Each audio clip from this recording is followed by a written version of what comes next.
again, Doctor. Good day. May I order a bouquet? I need it this weekend. A bouquet? Is it already that time again? You're heading to a ball again this year? That's right. A ball? Same as always. Nico's favorites? No, I'd like to order lilacs this year. Lilacs? I thought I'd tell her the news when I visited this year. So, you finally decided to marry? I have. I could never forget Nico. Not a day goes by where I don't think, if only I'd made up my mind sooner with her, then asked her to move here. She wouldn't have been there on that tragic night. And yet, I have to move on. I think that's the right decision. We can't give up on our lives over those who have left us. We have to live. I'll make the biggest lilac bouquet you've ever seen. I'm sure Nico will be happy for you. And congratulations. Thank you. Why a lilac bouquet? Lilacs have a special meaning. A treasured memory. I see. I hope his message reaches her. Yes, I believe it will. I'm finally done cleaning up the house. This house has plenty of room. We can add more to our family and still be fine. But that means I'd have to work that much harder, too. It won't be so bad. As long as we work together as a family, it'll be okay. Yeah, and Zavid will help out too. Yeah, that's right. We always help each other in times of need, just like the way Zavid does. Aren't you the bossy one? But I hear you. We'll do it Zavid's way. Yeah! I hope Zavid comes over to play soon. Zavid. We should ask them how they know him. Yes, we should. I'll handle it.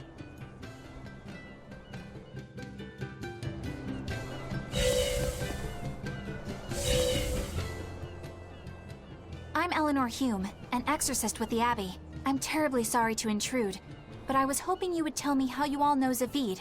Oh, do you know Zavid too? Yes, we have a history. I was passing by when I just happened to hear his name, and I thought I'd ask. Oh, sure. Well, we feel like we owe him a great deal. I guess it all started when he kidnapped us. Kidnapped you? Let me explain. My wife and I, we were both chefs. And one day, Zavid showed up out of the blue and practically hauled us back to his home. There, waiting for us, were Theodora and these children. Theodora? Yeah, Theodora.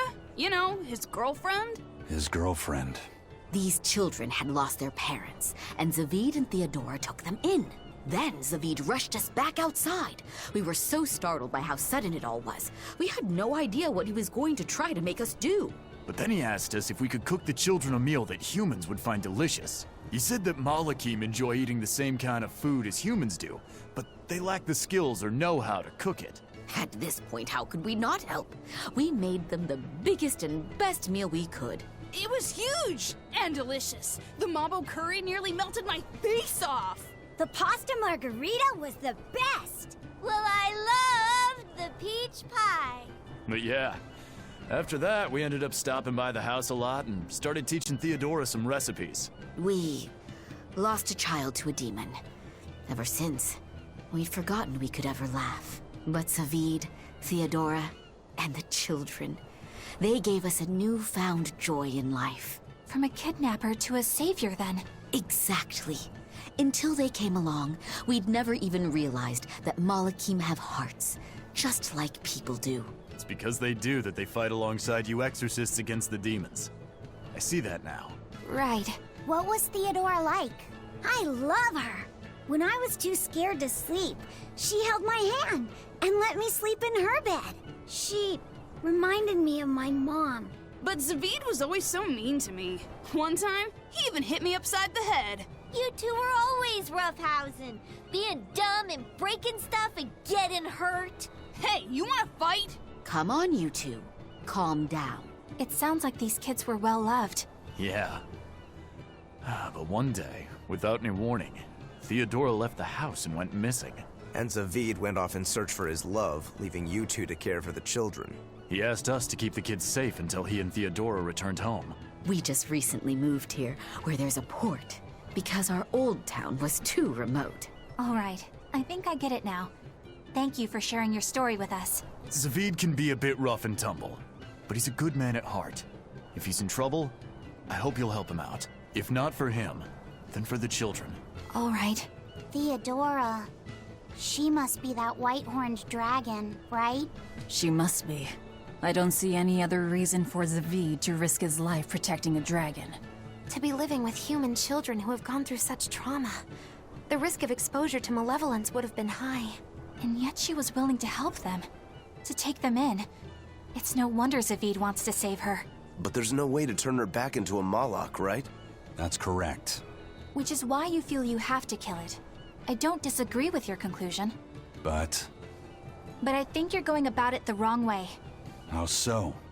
No one would stand by and permit his former love to be killed before his very eyes. Even when said love has been irrevocably changed. If you could empathize with him and talk things out, I think you two can come to terms without having to fight. For some things, Eleanor, emotion runs too deep for reason to be heard. If he was so easily swayed that words could convince him, he would already have killed that dragon. But still... I'm not in the mood to argue. Let's just go. If only I could learn how to control those flames. I know you guys. I heard you put a real dent in the Exorcist's strength. I take it you're a Bloodwing? Got any new information for us? With all the turmoil, there's a lot of noise out there. But I've heard one rumor that stands out. So there was this skilled Exorcist Praetor at the top of his game, yeah? Apparently, he got taken down by a Penyon. Oh? And how'd this Penyon supposedly pull that off? I know it sounds like I'm pulling your leg, but I'm serious. The Praetor said the Penyon attacked with arts of earth, water, fire, and wind. The four elements. That's not all. From what I hear, this Penyon sports red eyes and a golden coat. They call it Goldepin. All right. So where is this Goldepin? The attack happened in the Figal ice caps. But I gotta warn you guys, Goldepin is said to be an ominous creature that signals the end of the world. Listen, I'm telling you this for your own good. Whatever you do, you'd better steer clear. Why would you say that? Oh, now we have to check this out. So it's a penguin with red eyes, a gold coat, and control over all four elements? That must mean... They're calling her Goldepin, huh? I've seen a lot of things out there, but never anyone who's mastered all four elements. Excluding myself, of course.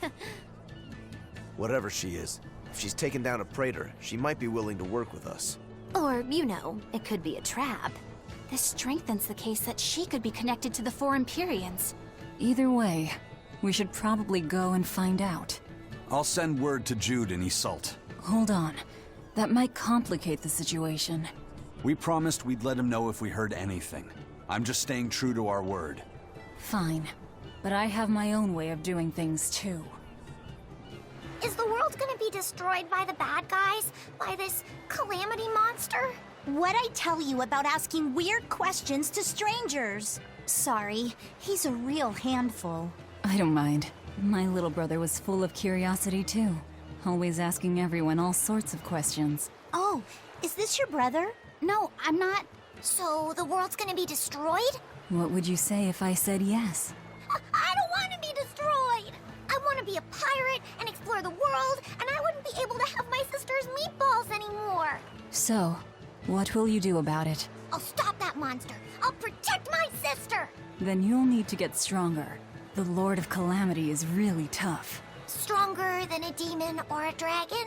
You bet. But you'll still fight her? I will! Good answer. As a reward, I'll give you a good tip. If you want to get stronger, you'll need to get your own compass first. A compass? Isn't that for ships? That'll make me stronger?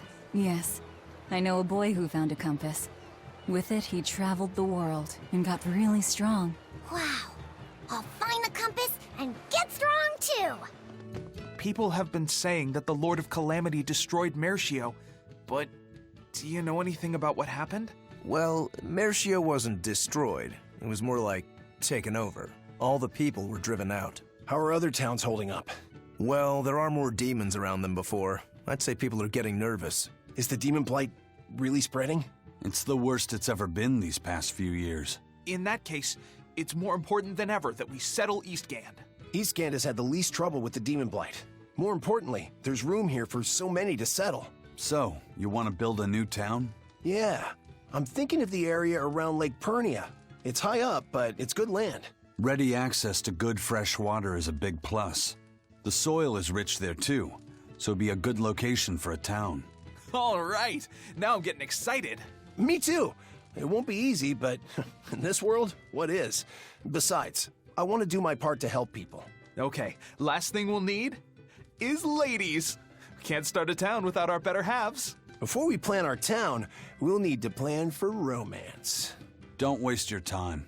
What? No woman will fall for a guy who whines about needing love or romance to make something of himself. If you want proof, look no further than the icy glares these ladies here are giving you. Oh, that's scorn. I've never seen anything like it. Still, it'll be lonely there with just a bunch of guys.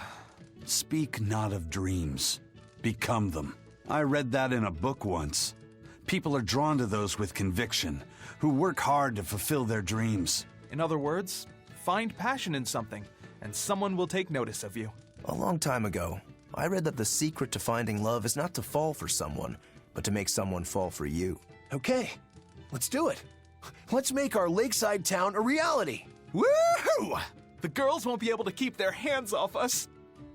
At last, the Nordal set is complete! Hooray! Go us! Turtles! Turtles! Just in time for the winter circles. Your detective skills truly put mine to shame. It wouldn't have taken so much time and effort if you'd been willing to help us look. But you'll make it up to us with a suitable discount next time we trade. Can't you give me a break? Never mind. Do you have anything for us? I do mind that. But yeah, here's another letter for Eisen. Another one? I will keep this missive short as my patience with you has expired. Come to the prison island and face your judgment. I will not blame you if you run, but I will consider you a heartless coward of a brother. Oh, this sounds like a challenge to a fight. Now we're talking my language. Let's get going. Whoever this is, they're just trying to get under your skin. Why not let it go and move on? This is the third letter, not counting any that might not have reached us. I say we should go nip this in the bud. Yeah, I think so too. If we just keep ignoring it, something might happen to Eisen's sister. Exactly. I can't allow that. I want to head to Titania and settle things.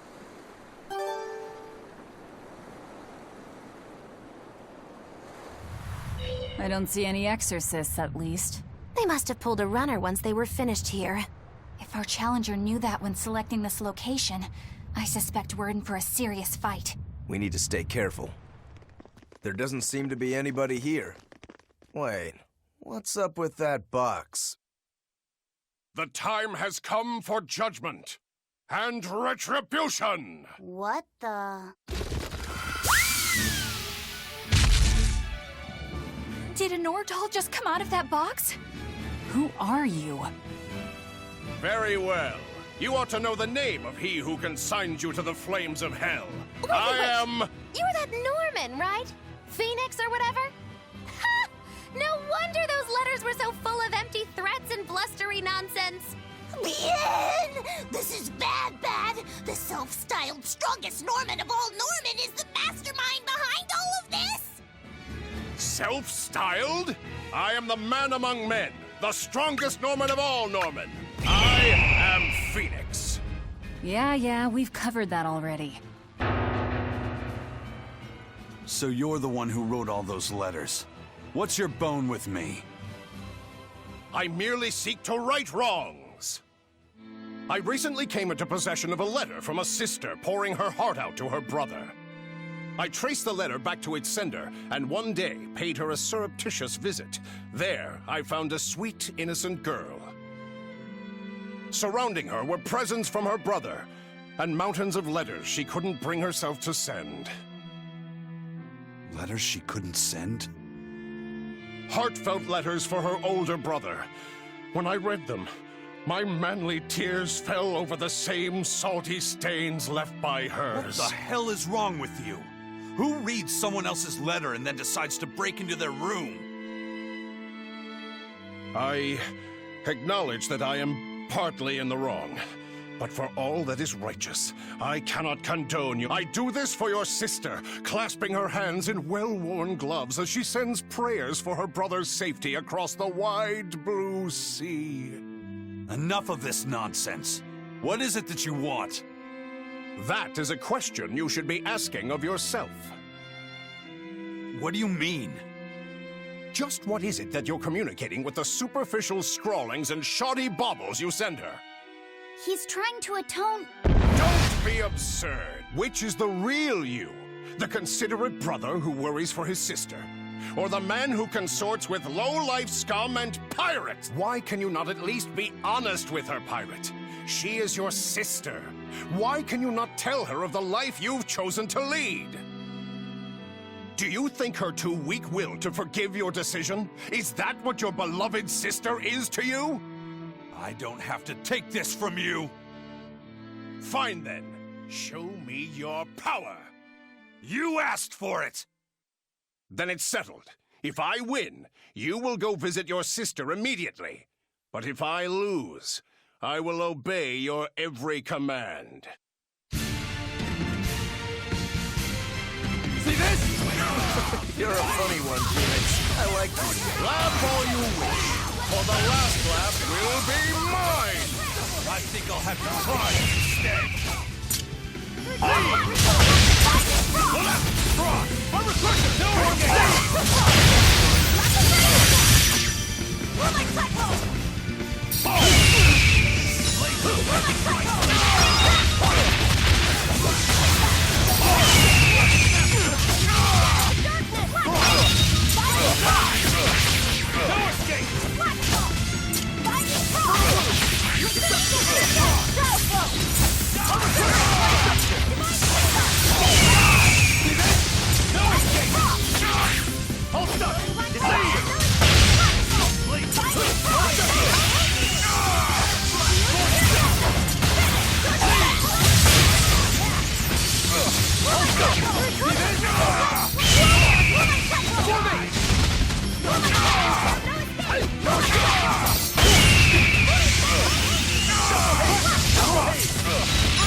Think you can dodge?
The light of virtue!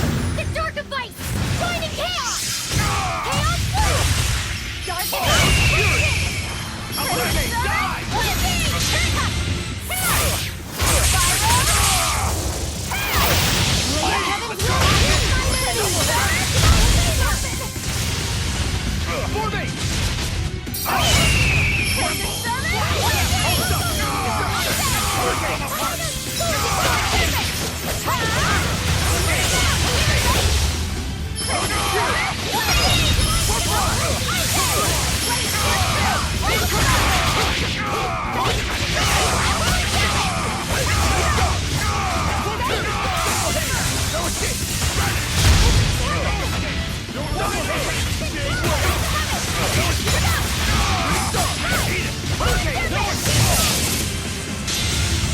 And you cannot bear the light of my glory, or I am the wings of heaven! For 4! For 2! Sky like the dial!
You weren't lying when you said you were the strongest. No kidding. Strong or not, you picked a fight with the Reaper. Time to pay the price. Wait, Eisen, what are you?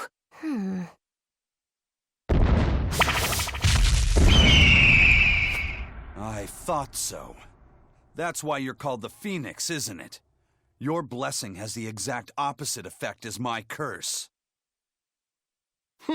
So you finally noticed. So, if Phoenix has that kind of power, then couldn't he protect your sister? I admit defeat. I await your command. No. Why not? I believe we should each steer our own ships through life's waters. I know that the life I've chosen is a selfish one. And I know that it leaves my sister lonely and sad. But it's also the only way I know how to live. If I gave you a command, it would be denying something at the very core of my being. So no, I won't do it. Except... Yes? If you're able, I want you to use your powers to protect my sister. Protect her from demons and malevolence. And from any dragon who may one day attack her. A dragon? Are you serious? This isn't an order. It's just a request. Well then, I accept your request as your friend. But in return, I have something to ask of you. Yeah? I want you to write her another letter. But this time, no hiding what you're truly thinking. I'll wait as long as it takes for you to write it. No need. What? I've been carrying this for so long, I'm afraid it's kind of crushed. My friend, I swear on my honor that this letter will reach your sister, and I promise I will get her to smile once more. After all, I'm the Phoenix. With me, life rises anew from the ashes. Thanks. I'm counting on you. Then it is time I'm on my way. Come, turtles! At your service! Oh! I'll deliver this package myself, even if it cost me my life! Farewell, friend! That Phoenix, what a guy. He doesn't back down even when he's lost. I guess. But I liked what he had to say. See? I knew something good would come from this. Yeah. I guess I learned something today. Never give up before you try.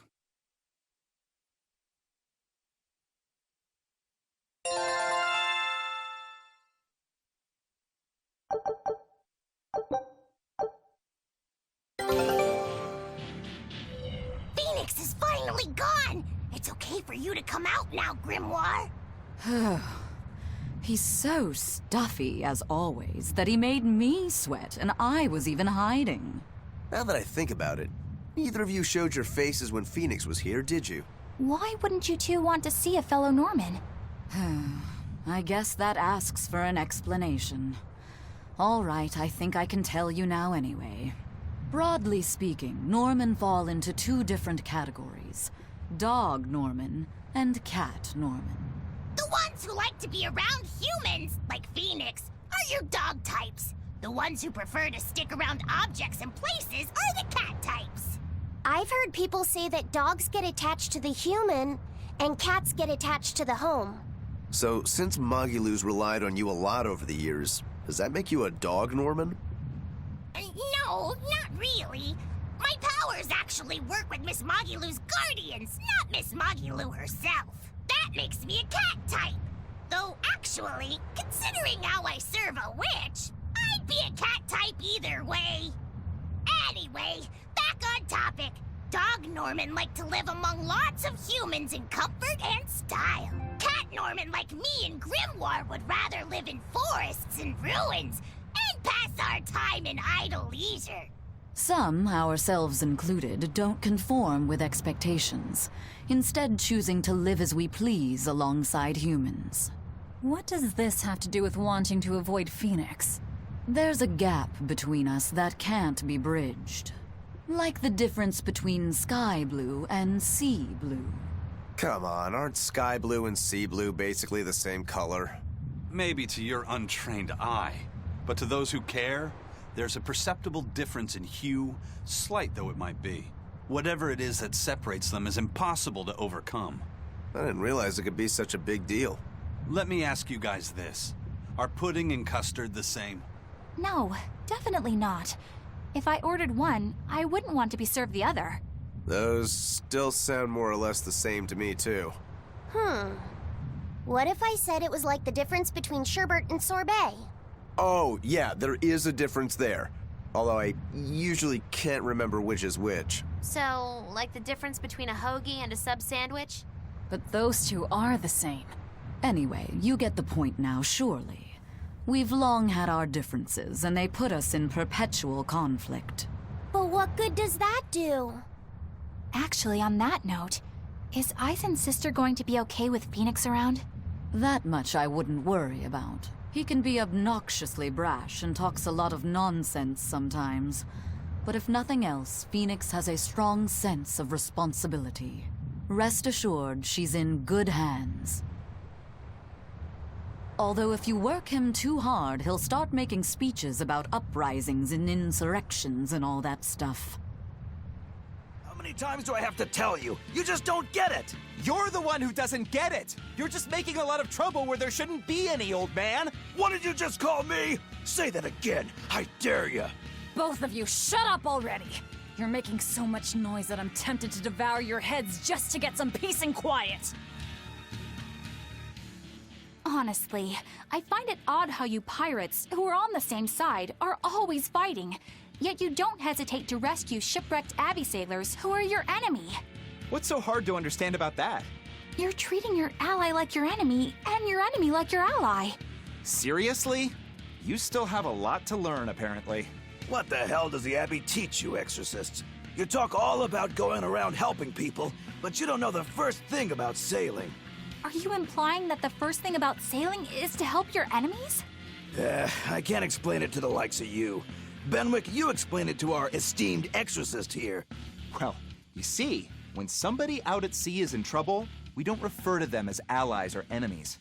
You might think nothing of being aboard a ship, but take a moment to think about how vast and deep the ocean is. Now imagine if you weren't on a ship, if you were out here alone. Sends chills down your spine, doesn't it? I guess I can't argue with you there. Out on the sea, even just a single board of driftwood can mean the difference between staying afloat and succumbing to the depths of the water. That's why even when we raid and sink a ship, we pull up anybody who took for the water, and we bring them aboard. I know it sounds hypocritical to attack someone's ship and then rescue them out of the water, but that's just the way things are on the sea. You pirates are an interesting bunch. Plus, if the people we rescue end up getting another ship, we can attack them again and take all their new loot. You don't go and kill every last prickle boar in the forest, or else you won't have any more to hunt later. It's the way of the world. And my faith is gone. All right, but why were you two fighting to begin with? Oh, right, that! I remember why. Benwick here came up and started squeezing lemon juice on the perfectly fine fried chicken I just made. Who wouldn't do that? It's normal. The way you drench it takes away all the seasoning and complexity of flavor that I worked so hard to get right. No way. You have to at least put that much on, or it's not worth eating at all. Oh, forget about the chicken. Who wants to douse these two in a bucket of water instead? Make it ice water.